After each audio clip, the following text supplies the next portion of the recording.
Rasulullah setelah pulang dari sebuah perang,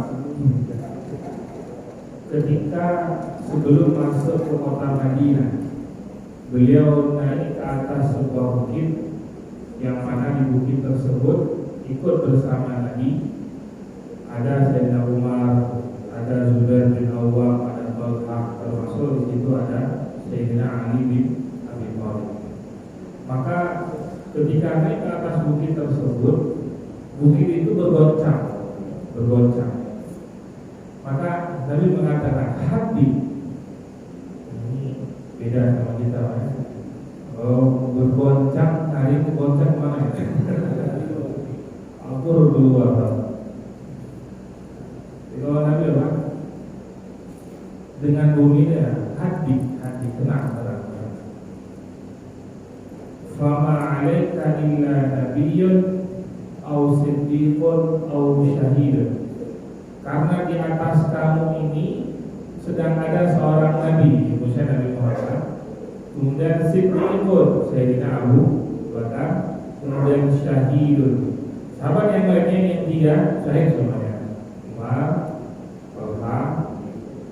Talha juga, kemudian Sayyidina Ali bin Abi Thalib. Karena Sayyidina Ali itu nanti syahid. Ya, beliau syahid karena pengkhianatan, karena fitnah yang ditebar oleh pendukung Abdullah bin Sabah. Nanti kita akan kisahkan. Maka manaqib yang pertama dari Sayyidina Ali adalah beliau sebelum meninggal sudah disematkan dengan gelar syahid. Kira-kira Pak, kita kalau dapat gelar begitu, kamu nanti syahid ya? Oh syahid saya. Ini meninggal karena apa ya?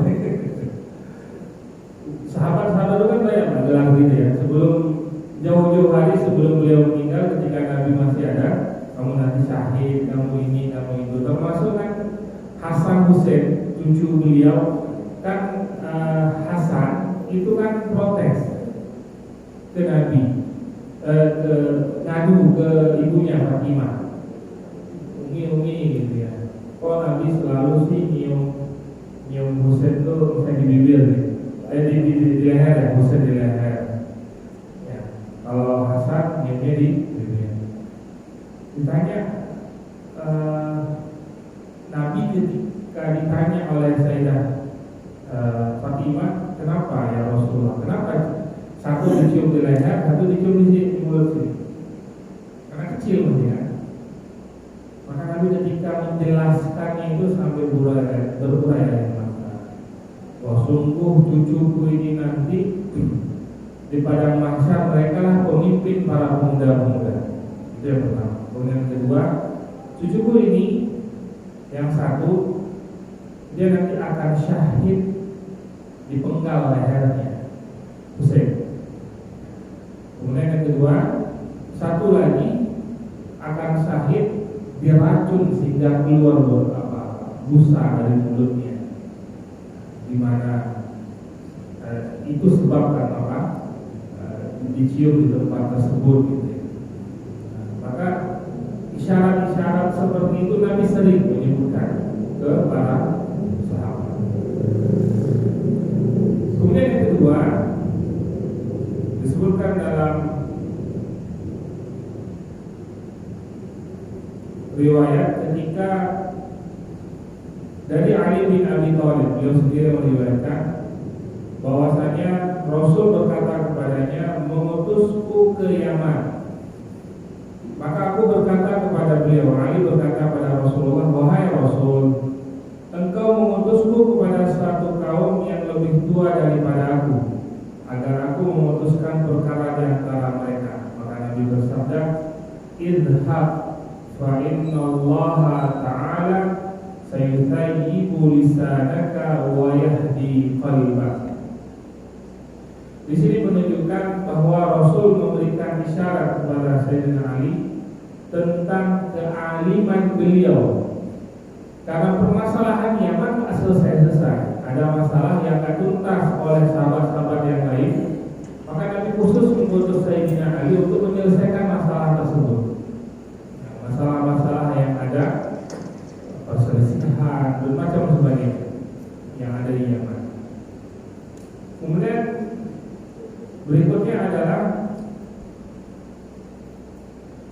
ketika Rasulullah SAW bersabda menyebutkan tentang al-mubashshiruna fil jannah, 10 orang yang dijamin masuk surga.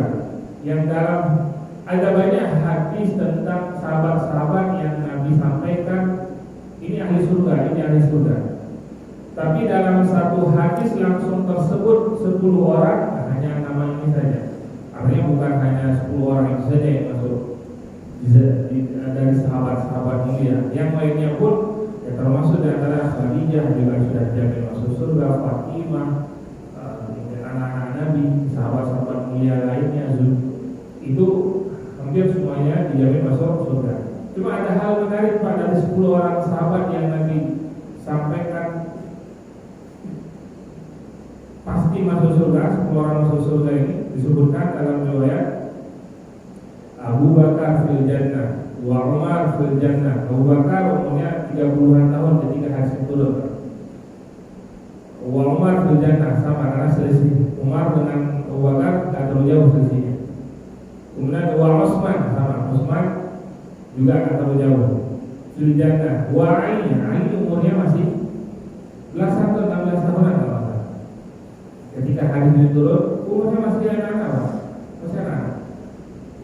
Kalau bahasa kita hari ini ya, tapi kalau bahasa hari itu 16 tahun sudah mimpin pasukan, 16 tahun udah punya kemuliaan tersendiri gitu.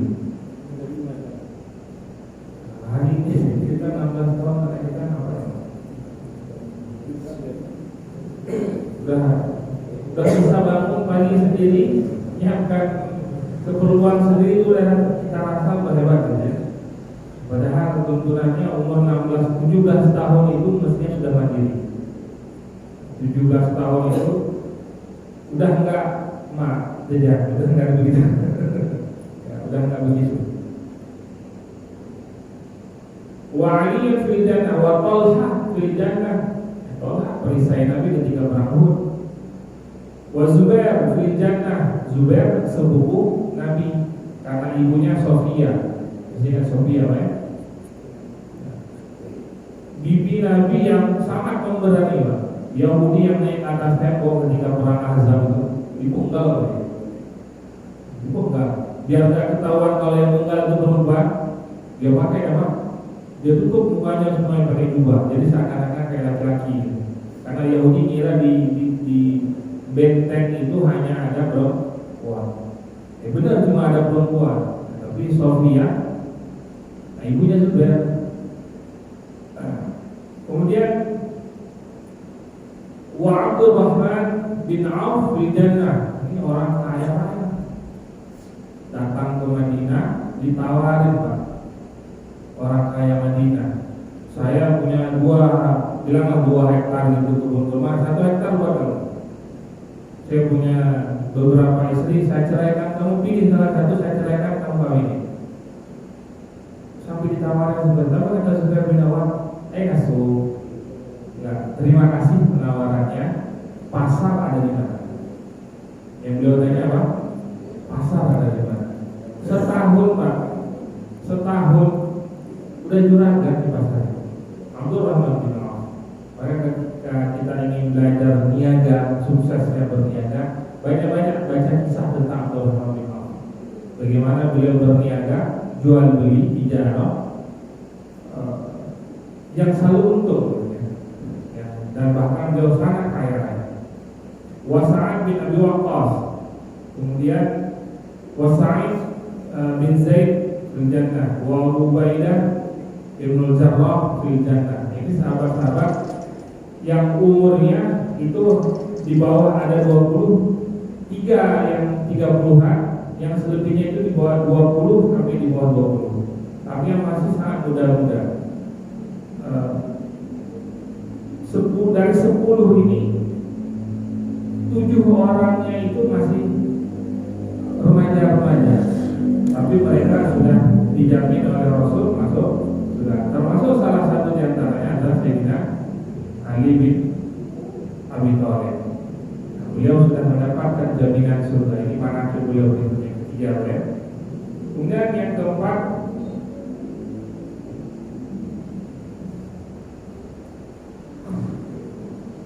hadis yang diriwayatkan oleh Habsy bin Junadah As-Saluli radhiyallahu anhu, dia ikut dalam haji wada. Dia berkata, Rasulullah bersabda, Ali ini wa ana min Ali wa la yu'addi anni illa ana au Ali.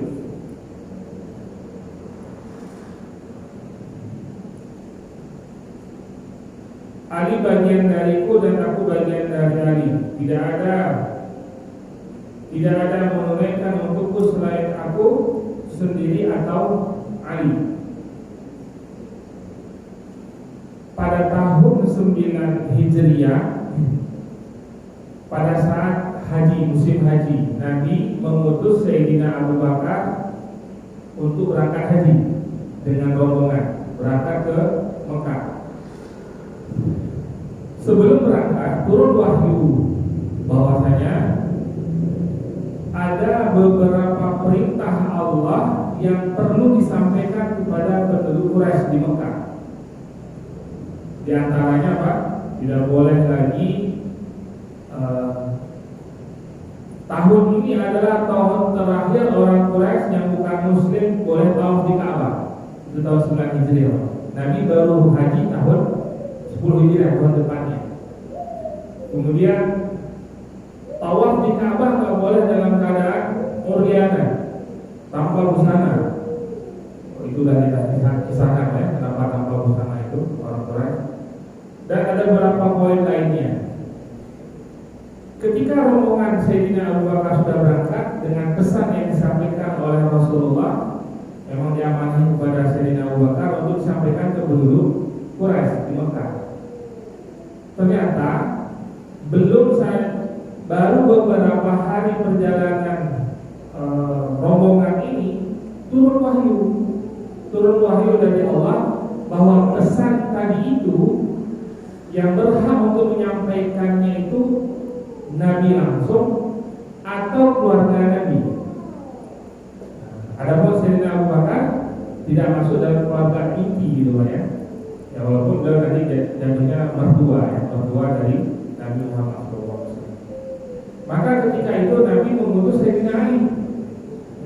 Sayyidina Ali untuk ikut berangkat ke Mekah, dan Sayyidina Ali yang diberikan amanah untuk menyampaikan pesan-pesan Nabi tersebut.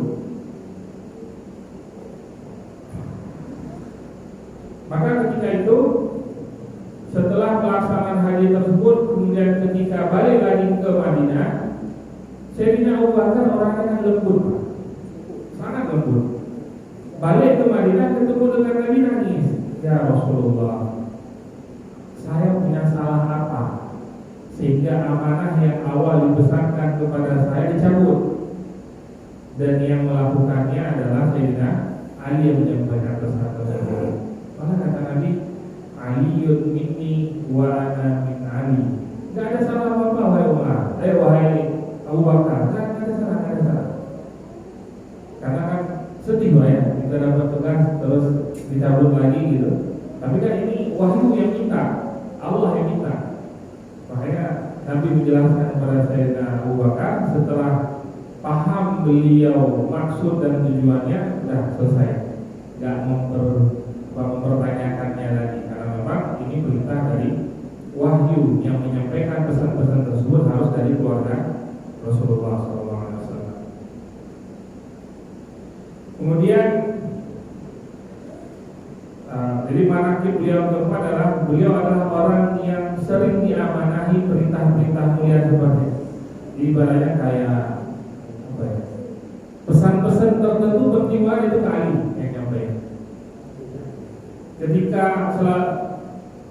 hal-hal yang berhubungan dengan keluarga, pasti yang Nabi pilih adalah Sayyidina Ali. Kemudian dalam manaqib berikutnya adalah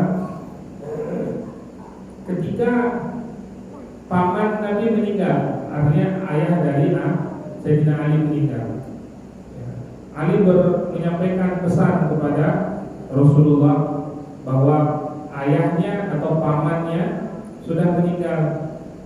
Abu Thalib telah wafat. Aku menghadap kepada Nabi, aku berkata, pamanku yang sepuh itu telah meninggal. Nabi berkata, kuburkanlah dia, kemudian jangan lakukan apapun sebelum engkau datang kepadaku. Perintahnya kuburkan, urusi jenazahnya, walaupun dia tidak keadaan muslim, tapi urusi jenazahnya, karena anaknya sendiri kan, jenazah. Kemudian setelah mengurusi jenazah, menguburkan, kemudian Ali berkata, maka aku menguburkannya. Kemudian aku datang lagi kepada Nabi, dan Nabi bersabda, mandilah dan jangan melakukan apapun sebelum engkau datang kepadaku. Nah, di sini makanya bikin kita pengurusan jenazah. Nah, ini diantara pelajarannya adalah kalau sudah ngurusin jenazah, ngurusin ini bukan ini ngurusin jenazah yang langsung bersentuhan dengan jenazah, Pak. Ya, khususnya yang memandikan, yang memandikan. Kalau telah memandikan jenazah, maka sunnah setelahnya adalah mandi. Terus kalau saya ngurusin kuburan gimana? Kalau ngurusin kuburan, ya nggak harus mandi, nggak apa-apa. Tapi kalau yang mandiin jenazah, sunnahnya mandi ini syariatnya di sini. Jadi punya landasannya banyak, nanti jangan dikira ditanya orang kenapa harus mandi. Baru juga mandiin orang, tapi yang mandiin jenazah gitu ya. Kemudian setelah mandi, kemudian Sayyidina Ali belum melakukan apa-apa, datang lagi kepada Rasul. Nah, sunnah yang kedua adalah sunnah berikutnya, lalu beliau berdoa untukku dengan doa-doa yang menggembirakanku. Nah, disinilah takziah. Takziah itu apa intinya, Pak? Menghibur. Lewat apa? Doa. Bukan kita datang ke sana duduk ngurumpi, tapi datang ketemui ahli bait, doakan kebaikan jenazah. Kalau jenazah ini kita kenal orang baik, sebut-sebut dalam majelis takziah tersebut kebaikan orang. Karena ketika kita sebut-sebut manfaat kebaikan yang kita sampaikan ini akan mengalir pahalanya kepada jenazahnya dan juga menjadi pelajaran bagi kita yang masih hidup. Nah, kita pertama ya takziah, beberapa rumah ini meninggal hari Jumat. Dalam hadis sendiri apa? Orang-orang yang meninggal hari Jumat itu orang pilihan. Orang-orang yang meninggal hari Jumat tidak bisa kita setting, Pak.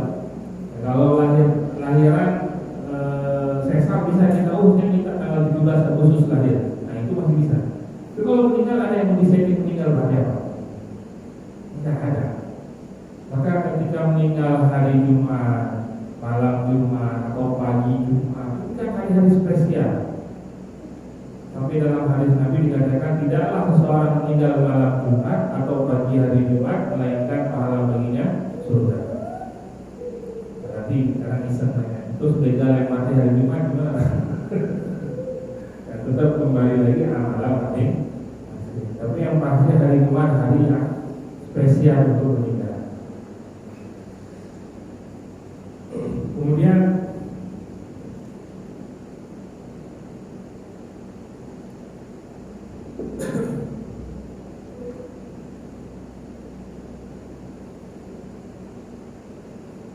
dari Zir rahimahullahu, beliau berkata, walladzi falaqal habbata wa bara'an nasama innahu la'ahdun nabil ummi ilayya alla yuhibbani illa mu'min wa la yubghiduni illa munafiq.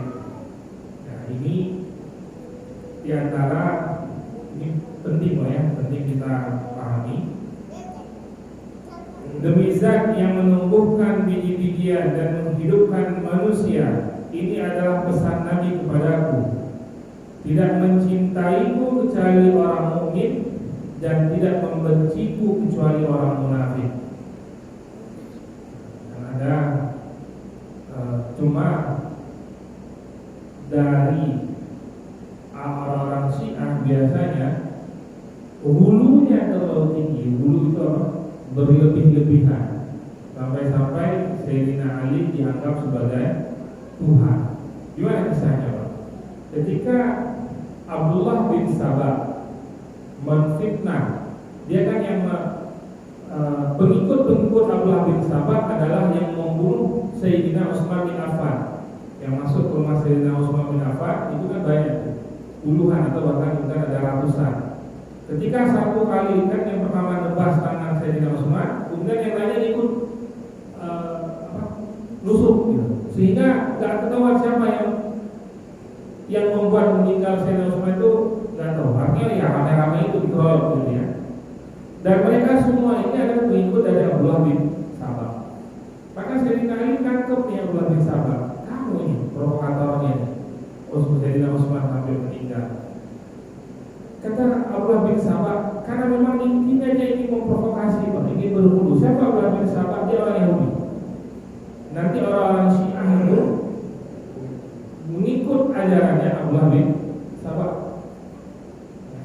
Dan sampai hari ini kuburannya itu dimuliakan. Bayangkan Pak, orang yang memprovokasi membunuh sahabat mulia Sayyidina Utsman, tapi hari ini dikunjungi oleh mereka orang-orang Syiah. Sama seperti kuburannya Abu Lulu. Abu Lulu itu yang musuh Sayyidina Umar bin Khattab, sama juga itu dimuliakan. Karena bagi mereka selain Sayyidina Ali semuanya neraka. Sampai istri Nabi Sayyidah Aisyah disebut apa? Dengan gaya sangat-sangat kasar bahasa mereka. Maka Abdullah bin Sabah ketika ditangkap oleh Sayyidina Ali waktu itu sudah khalifah, dikatakan, karena sebab ulahmu ini maka aku akan membunuhmu. Karena menghukum. Apa kata dia? Karena memang bahasa dia ingin memprovokasi Pak. Dan aku semakin yakin, kata Abdullah bin Sabah, engkaulah dia. Maksudnya apa? Ali engkau Tuhan, bisa membunuh orang. Engkau ini adalah Tuhan. Sampai sedemikian rupa, diprovokasi, difitnah, apapun yang dilakukan Ali dilebih-lebihkan oleh mereka.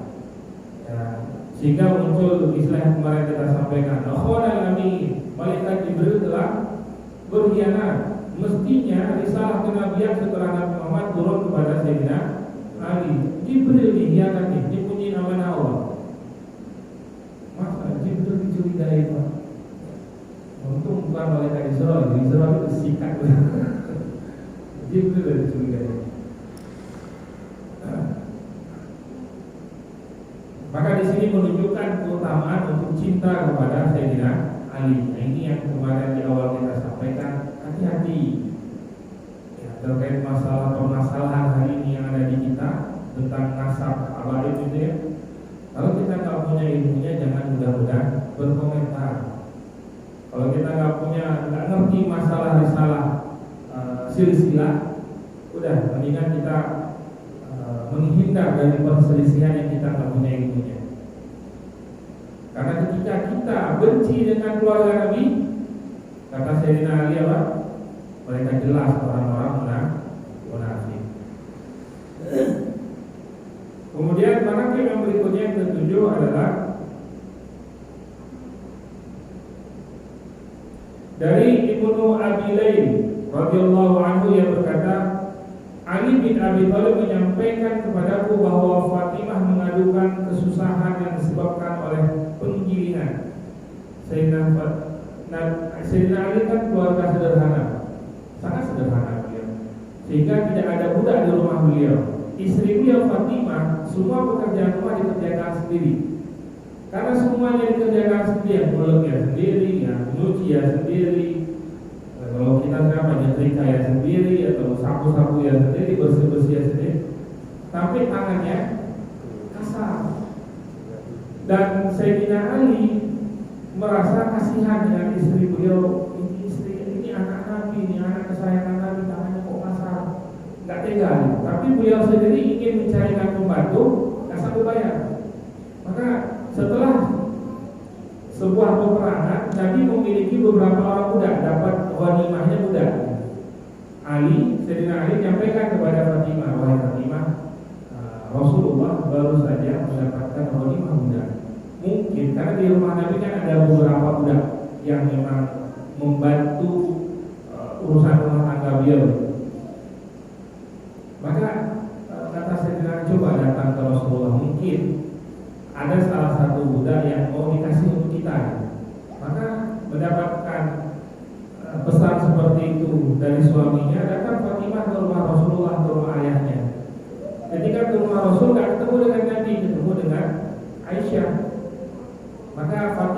menyampaikan pesan tersebut kepada Aisyah. Akhirnya setelah itu Fatimah pulang, dan Aisyah ketika Rasul pulang menyampaikan apa yang disampaikan oleh Fatimah. Maka ketika malam Sayyidina Ali dengan Fatimah lagi mau tidur